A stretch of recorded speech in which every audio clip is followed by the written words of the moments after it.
Hello and welcome to yet another edition of Ebenezer Reformed Church's virtual Sunday school class. I'm glad you're able to join us today. Last week we started to look at what we can learn from the New Testament epistles when you consider them as giving us examples of what the apostles are doing and what godly people are doing, particularly with reference, of course, to pastoring, with reference to communication, with reference to communicating in conflict, and things of that nature. Now, I want to leave the specifically pastoral side of the equation on the side. I don't want to address that one particularly at this time, but we did want to look at what we can learn from the epistles when we regard their authors as providing us examples of godly ways of communication. How should we approach other people? And perhaps even being a little bit more specific, how should we approach other believers? Because, of course, the epistles are written to churches, or in some cases to individuals, but they're written to believing individuals. One of the first questions that would come up about that would be the question of mindset, attitude. How do we view, how do we think about other believers? Well, today, looking at Romans, I want to look at how did Paul think about the Romans so that we can learn from that how we should view other believers, which will then in turn spill over into how we address them, how we communicate with them. Now, obviously, the whole book of Romans would presumably be somewhat relevant to this, but I think that for our purposes, especially chapter 1, chapter 15, and chapter 16 are relevant. And don't worry, we're not going to be here all day and all night. We're only going to look at very select portions of Romans 1, Romans 15, and Romans 16. In Romans 1, Paul introduces himself, talks about the gospel of God, and extends a greeting. He says, "Among whom you also are the called of Jesus Christ." Among all the nations, the Romans are also the called of Jesus Christ. And then he adds, "To all who are in Rome," verse 7, "beloved of God, called to be saints." So this already tells you how Paul thinks about other Christians, including Christians he had not ever actually met in person. He thinks about them as called by Jesus Christ, as beloved of God, as called to be saints, to be holy, to be set apart. So he's already understanding them. He's already seeing them as existing primarily in relationship to God. Now, he recognizes other facts about them. He recognizes that they're in Rome, for instance. This is a geographical fact. Maybe to some extent it's a political fact. But what governs Paul's mindset here is the relationship to God. And I say that not only because they're called beloved of God, but also because twice they're spoken of as being called. Now, calling is something that God does when he calls us into the fellowship of his dear Son, for instance. And so the reality that God had called them, that God had spoken into their lives in a powerful word that brought them into union with Jesus Christ, that set them apart to be holy, that was in itself a demonstration or a proof of the love of God towards these people, that's where Paul begins. Well, that's helpful already right there. When we're approaching another believer, whether they go to the same church with us or not, what should govern our thinking about that person? What do we know about them, even when we don't know very much? You remember, Paul will make it very clear over the course of this letter, he'd never been to Rome. Obviously, he knew a number of people who had been there, who he'd met elsewhere, and who were in Rome at the time. But the bulk of the Roman congregation, Paul would not have known. But in light of the fact that they're Christians, he knows that they're beloved, that they're called by God. That relationship with God is more important than other considerations about them.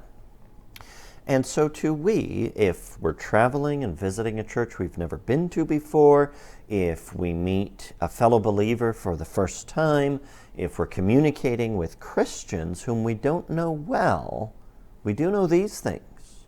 We know that they're beloved. We know that they're called. And therefore we should engage with them. We should interact with them in a way that reflects that. Paul wishes for them grace to you and peace from God our Father and the Lord Jesus Christ. The famous words, well-known words of the apostolic greeting or salutation. Because of who they are, because of their calling, he desires that grace and peace would be their portion through God. Then in verse 8, he adds another relevant comment. He says, "First, I thank my God through Jesus Christ for you all, that your faith is spoken of throughout the whole world." Now, Paul will have a lot of things to say to the Romans. He has much instruction to communicate to them. He has certain misunderstandings of his ministry that somebody had been spreading around to correct. He has exhortations to bring to them on many different subjects. But before he gets to that, he says, "First, I thank my God through Jesus Christ for you all." When we're approaching believers, even believers we don't know well, gratitude is appropriate. Expressing that gratitude to them is appropriate. You see how Paul does that here. He could have thanked God and not said anything to the Romans, and I'm sure he did thank God for them, independently of whether he got the chance to tell them that or not. But when he's approaching them, when he's coming near to talk to them, to write to them about something, he also tells them what he's grateful for about them. That's not just a pious excuse to introduce the subject he really wants. It was sincere. But it's also very beneficial for us because it tells us that when we're thinking about other believers, one of the things we should be looking for is, how can I thank God for this person, this group of people, this church or congregation or denomination? And then when we do have an opportunity to interact, to have fellowship, sharing that is not inappropriate. It's exemplified here by Paul. Paul leads the way in doing this.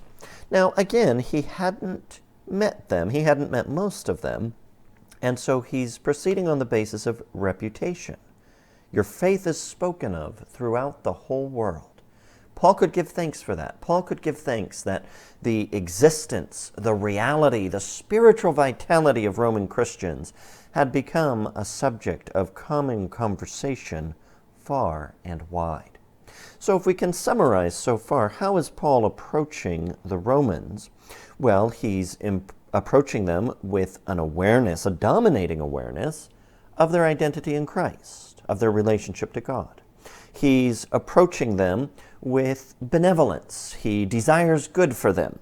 He's approaching them with gratitude, with thanksgiving, appreciation for the good qualities that they have been given and for the good reputation that they have. And then if we jump down to verse 11 in Romans chapter 1, he says, "For I long to see you, that I may impart to you some spiritual gift, so that you may be established." You see again that concept of benevolence. Paul wants to do them good. But then notice this in verse 12, "That is, that I may be encouraged together with you by the mutual faith both of you and me." Now, Paul is not unrealistic. He knows that as an inspired apostle of Christ, he has something to offer. He knows that there are blessings that the Lord will likely use him to convey to the churches where he goes. And so though he has that in mind, though he wants to visit the Romans not simply for his own sake, but for theirs as well, when he says that, he then immediately qualifies or clarifies it and tells them, my visit to you is not exclusively for your benefit either. I'm not looking to come to get something out of you, and I'm not looking to go because I'm so great, I have everything to offer, and you guys are really kind of poverty-stricken and need my help. he clarifies that that's not what he means when he says, that is, that I may be encouraged together with you by the mutual faith both of you and me. When Paul considered Christians that he hadn't met, he saw reasons for gratitude, he saw opportunities to help, he saw their relationship to God, but he also saw that they could be a blessing to him. Now that's kind of remarkable if you think about it. Here's a man with those tremendous experiences behind him of being converted personally by Christ on the Damascus Road, with experience in preaching and teaching and starting new churches. Here you would think as a person who's pretty well set. But he believes that the anonymous Christians of the Roman congregation can be an encouragement to him by their faith. There's some benefit or blessing or profit for him in getting better acquainted with them. Well, I wonder, how often do we have that mindset or that attitude about other Christians? How often is the fundamental element in our thinking about them the reality of their relationship to God? How often do we lead with gratitude, saying, first, I thank God? How often, if we said it, would it be true? And how often do we think not just of how to serve, but also that they could be of an encouragement to us? I think if we were able to bear that in mind about various Christians that we might come in contact with, whether they attend our church or denomination or not, that we might find more encouragement, more benefit, more blessing than we sometimes have. Because sometimes our approach might actually prevent us from learning or enjoying or receiving the benefits that are genuinely there if we had a little bit more of the Apostle Paul's approach to other believers. But then we need to hurry forward to Romans chapter 15, and in a sense I'd apologize for skipping everything in between, but you saw how long chapter 1 took. If we were to go over everything in between, we would never come to the end of it. Now, in chapter 15, as Romans is beginning to draw to a little bit of a conclusion, Paul says this in verse 14. Now I myself am confident concerning you, my brethren, that you also are full of goodness, filled with all knowledge, able also to admonish one another. Now here Paul expresses his confidence in that the Roman Christians were equipped to carry on the Christian life. In other words, he's not claiming to have written to them because he's aware of some deep deficiency, because he knows that only he can set them straight, or anything along those lines. Rather, he has written to them as one who's confident of their good qualities. Now again, remember, he has not met the bulk of the congregation. He's heard about their faith. He's written to them with wonderful instruction and exhortation. But none of that was to belittle them. None of that was to tear them down. Rather, Paul's view of them is that they're full of goodness, filled with all knowledge, and well able to admonish one another. Do we often have that attitude that the Apostle Paul exhibited here with regard to other believers? It's easy not to. It's easy to fall into thinking that there's a lot of problems in X congregation or X denomination. It's easy to fall into thinking that these people are a disaster and that they might really need our help, or if they were more like us, then things would go more smoothly for them.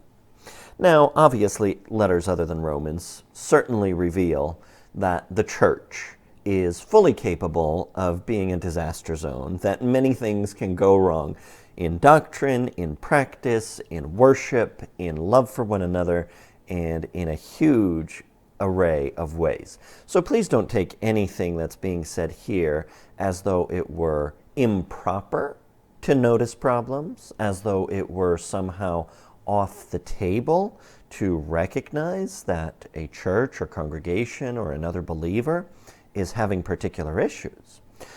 But the point of Paul's example here, as we seek to learn what we can from it in terms of how we approach other Christians, is that Paul expected to find good qualities. He expected that the Lord had been gracious to his brothers in the faith, and so he was confident. Now, this can be applied, of course, to the area of mission works, and it should be applied to that area where we shouldn't feel that if there's nobody from the States, for instance, on scene to make sure things run smoothly, that then there will be problems. But I don't think that's the only application. I think it would also militate against denominationalism, where if somebody from our denomination isn't on the board, then maybe something can't be trusted.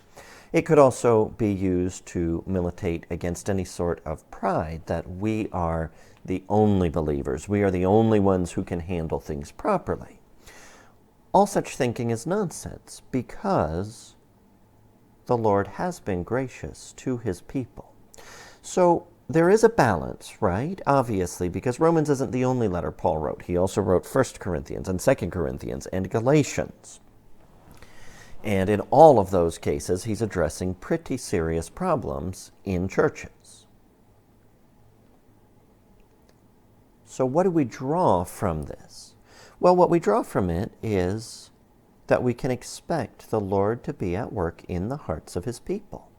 And so leading with gratitude, commencing with praise, sharing what's good, it doesn't invalidate, it doesn't undermine the reality of problems, but the reality of problems doesn't undermine this either. You'll notice that if you look at Paul's greetings in other letters. He's writing to the Corinthians, and we can be tempted to think of the Corinthian church as a hot mess. But Paul still finds something to commend. And you see that even-handed treatment in the letters that are found in chapters 2 and 3 of the book of Revelation. To most of the churches, Christ has something good to say, as well as something bad to say. To one of the churches, he expresses no criticism. To two of the churches, he expresses no praise. But the general pattern is that there's something of commendation as well as something of criticism. The challenge for us as we approach other believers then is to recognize that even if their vices, even if their faults, even if their defects are very glaring to us, it doesn't mean there's nothing good. And we should be on the lookout to see those good things. We should be giving thanks for those good things. We should express our appreciation of those good things to the Lord in thanksgiving, but also to the people themselves when there's opportunity for it. Now, sometimes we're taught to make sure that we address people with a sort of a compliment sandwich, right? If you have anything negative to say, start off by expressing appreciation, then say the negative thing, and then move on to express more appreciation. If that's done sincerely, that's fine, and it's probably not a bad idea. But if it's done insincerely, of course, people get the impression that you're getting the preliminaries out of the way so you can get down to what you really want to say.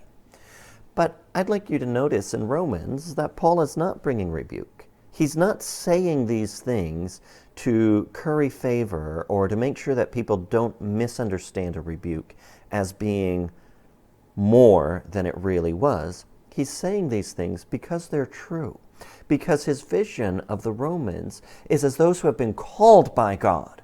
Therefore, there's something to be thankful for about their Christianity. There's some benefit to his faith from fellowship with them, and in fact, he can praise them as saying that they're full of goodness, filled with all knowledge, and able also to admonish one another. Well, the plan was to get to Romans 16, but I do see that that is not going to work out for today, so we'll have to postpone that to another time. Thank you for watching.